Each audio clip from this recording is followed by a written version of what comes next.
Clip number 699۔ اس clip میں آپ انشاءاللہ قرآن پاک کی سورہ بنی اسرائیل کی آیت نمبر 8 سے لے کر 11 تک کی تلاوت، ترجمہ اور تفسیر قرآن صراط الجنان سماعت فرمائیں گے۔ بسم اللہ الرحمن الرحیم۔ ترجمہ، اللہ کے نام سے شروع جو نہایت مہربان رحمت والا ہے۔ عسى ربكم أن يرحمكم وإن عدتم عدنا وجعلنا جهنم للكافرين حصيرا۔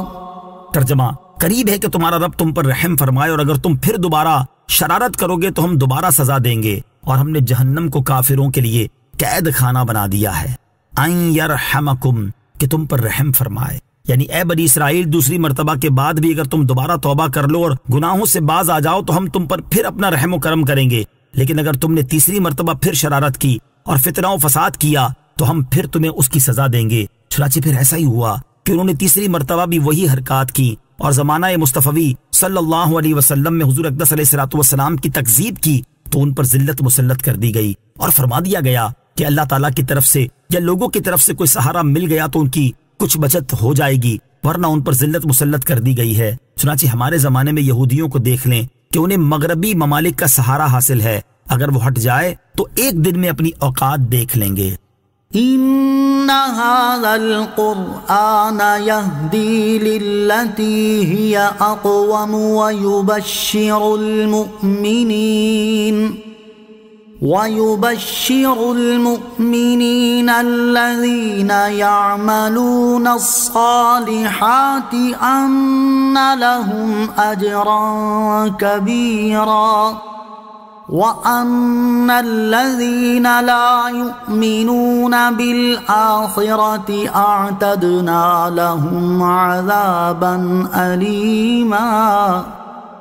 ترجمہ، بے شک یہ قرآن وہ راہ دکھاتا ہے جو سب سے سیدھی ہے اور نیک اعمال کرنے والے مومنوں کو خوشخبری دیتا ہے کہ ان کے لیے بہت بڑا ثواب ہے، اور یہ کہ جو آخرت پر ایمان نہیں لاتے ہم نے ان کے لیے دردناک عذاب تیار کر رکھا ہے۔ ان ھذا القرآن، بے شک یہ قرآن۔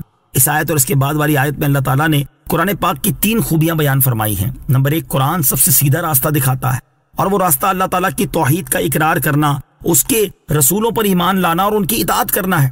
یہی راستہ سیدھا جنت تک اور خدا تک پہنچانے والا اور اللہ تعالیٰ کے انعام یافتہ بندوں یعنی ولیوں اور نیک بندوں کا ہے، جن کی پیروی کا قرآن پاک میں حکم دیا گیا۔ نمبر 2، نیک اعمال کرنے والے مومنوں کو جنت کی بشارت دیتا ہے۔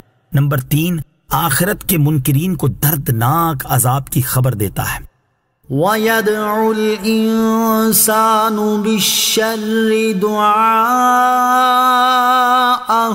بِالْخَيْرِ وَكَانَ الْإِنسَانُ عَجُولًا۔ ترجمہ، اور کبھی آدمی برائی کی دعا کر بیٹھتا ہے جیسے وہ بھلائی کی دعا کرتا ہے، اور آدمی بڑا جلد باز ہے۔ وَيَدْعُ الْإِنسَانُ بِالشَّرِّ، اور آدمی برائی کی دعا کر دیتا ہے۔ آیت کا خلاصہ یہ ہے کہ آدمی جس طرح بھلائی کی دعائیں مانگتا ہے اسی طرح بعض اوقات برائی کی دعا بھی کر دیتا ہے، جیسے کئی مرتبہ غصے میں آ کر اپنے اور اپنے گھر والوں کے اور اپنے مال و اولاد کے خلاف دعا کر دیتا ہے، غصے میں آ کر ان سب کو کوستا ہے اور ان کے لیے بد دعائیں کرتا ہے۔ تو یہ انسان کی جلد بازی ہے، اور جلد بازی عموماً نقصان دیتی ہے۔ اگر اللہ تعالیٰ اس کی یہ بد دعائیں قبول کر لے تو وہ شخص یا اس کے اہل و مال ہلاک ہو جائیں، لیکن اللہ تعالیٰ اپنے فضل و کرم سے اسے قبول نہیں فرماتا، جیسا کہ ایک اور مقام پر اللہ تعالیٰ ارشاد فرماتا ہے، وَلَوْ يُعَجِّلُ اللَّهُ لِلنَّاسِ الشَّرَّ اسْتِعْجَالَهُم بِالْخَيْرِ لَقُضِيَ إِلَيْهِمْ أَجَلُهُمْ۔ ترجمہ، اور اگر اللہ لوگوں پر عذاب اسی طرح جلدی بھیج دیتا جس طرح وہ بھلائی جلدی طلب کرتے ہیں تو ان کی مدت ان کی طرف پوری کر دی جاتی۔ بد دعا کرنے سے بچیں۔ اس سے معلوم ہوا کہ غصے میں اپنے یا کسی مسلمان کے لیے بد دعا نہیں کرنی چاہیے، اور ہمیشہ منہ سے اچھی بات نکالنی چاہیے کہ نہ معلوم کون سا وقت قبولیت کا ہو۔ ہمارے معاشرے میں عموماً مائیں بچوں کو طرح طرح کی بد دعائیں دیتی رہتی ہیں، مثلا تیرا بیڑا غرق ہو، تو تباہ ہو جائے، تو مر جائے، تجھے کیڑے پڑیں، وغیرہ وغیرہ۔ اس طرح کے جملوں سے احتراز لازم ہے۔ بعض مفسرین نے فرمایا کہ اس آیت میں انسان سے کافر مراد ہے اور برائی کی دعا سے اس کا عذاب کی جلدی کرنا مراد ہے۔ چنانچہ حضرت عبداللہ بن عباس رضی اللہ تعالیٰ عنہما سے مروی ہے کہ نضر بن حارث کافر نے کہا، یا رب، اگر یہ دین اسلام تیرے نزدیک حق ہے تو ہم پر آسمان سے پتھر برسا یا دردناک عذاب بھیج۔ اللہ تعالیٰ نے اس کی یہ دعا قبول کر لی اور اس کی گردن ماری گئی۔ صلو علی الحبیب صلی اللہ تعالی علی محمد صلی اللہ تعالی وسلم۔ مجھے اپنی اور ساری دنیا کی لوگوں کی اصلاح کی کوشش کرنی ہے انشاءاللہ عز و جل۔